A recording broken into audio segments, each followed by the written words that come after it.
Joined now by Virg Bernero, mayor of Lansing, Michigan, which has 2 GM plants that employ some 6,000 workers. Mayor, good morning. Are you in shock? Are you bewildered? Are you dismayed? Well, I'm not happy. This is a colossal failure in leadership that imperils our future here and really across the country, puts this economy closer to the cliff. And I think we see that already in the reaction. Hang on a second. Do you blame the UAW? Do you blame the Republicans? Do you blame the car companies for lack of imagination? Look, there's plenty of blame to go around, and you didn't mention Congress and Wall Street, and most of the blame is Washington and Wall Street for bringing us to this point. You know, I find it highly ironic to have Congress people lecturing the UAW about cutting their wages. Why don't we put Congress people and senators on merit pay and see what they would be making? What has their productivity been? Give me a break.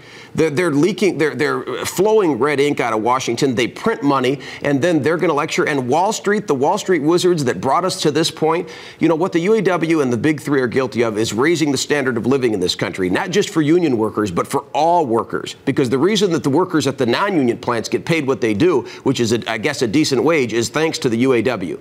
But now we have Republican senators beating up on the UAW and demanding that they take concessions. Why don't we start the concessions in the U.S. Senate? Let me ask you this, though.